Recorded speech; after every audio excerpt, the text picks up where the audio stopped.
بسم اللہ الرحمن الرحیم۔ السلام علیکم ناظرین۔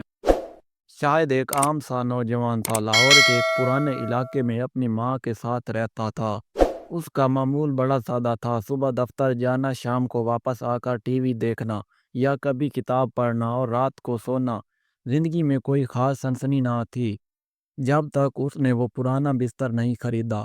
شاہد نے ایک فرنیچر کی پرانی دکان سے لکڑی کا ایک خوبصورت لیکن قدرے خراش زدہ بستر خریدا۔ دکاندار نے بتایا کہ یہ بستر انگریزوں کے دور کا ہے اور خالص شہید تری کی لکڑی سے بنا ہے۔ شاہد نے پرانی چیزوں کا شوقین ہونے کے ناطے فوراً خرید لیا۔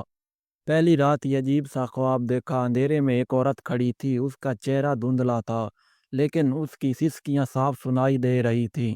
وہ شاہد کی طرف ہاتھ بڑھا رہی تھی جیسے کوئی مدد مانگ رہی ہو۔ شاہد کی آنکھ تیزی سے کھل گئی۔ کمرے میں اندھیرا چھایا ہوا تھا، پنکھا بند تھا اور گھڑی کے مطابق رات کے 3:07 ہو رہے تھے۔ شاید کوئی خواب تھا، اس نے خود سے کہا، اور پھر سونے کی کوشش کی۔ وقت وہی، خواب وہی، اگلی رات پھر وہی خواب، وہی عورت، وہی سسکیاں اور وہی وقت۔ یہ سلسلہ روز ہونے لگا۔ شاہد کی نیند اڑ گئی، اس کی آنکھ ہر رات کی پر کھلتی۔ کچھ راتوں میں خواب اور بھی بھیانک ہو جاتے۔ کبھی وہ عورت چلاتی، کبھی وہ اسے بلاتی۔ ایک رات تو ایسا ہوا کہ وہ عورت شاہد کے بستر کے پاس آ گئی۔ اس نے شاہد کی طرف جھک کر کہا، مجھے نیند نہیں آتی، تم کیوں سوئے ہو؟ شاہد کی آنکھ فوراً کھل گئی، پسینے سے شرابور، دل دھڑک رہا تھا جیسے سینہ پھاڑ دے گا۔ دوست کی مدد، نیند کی یہ صورتحال ناقابل برداشت ہو چکی تھی۔ شاہد نے اپنے دوست عدیل کو سب کچھ بتایا۔ عدیل نے مشورہ دیا کہ کسی عامل یا بزرگ کے پاس جاؤ یا کم از کم اس بستر کو گھر سے نکال دو۔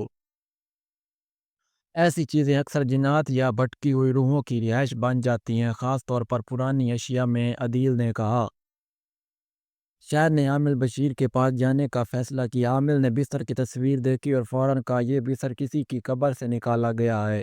اس پر ایک عورت کی روح قید ہے جسے نیند نہیں آتی، ہر رات جب سوتے ہو وہ جاگتی ہے، حقیقت کھلتی ہے۔ شاہد نے بستر کی مزید تحقیق کی۔ اس نے اس فرنیچر والے کو دوبارہ ڈھونڈا لیکن دکان بند تھی۔ محلے والوں نے بتایا کہ وہ دکان پچھلے مہینے آگ لگنے سے جل گئی تھی اور دکاندار کا کچھ پتہ نہیں چلا۔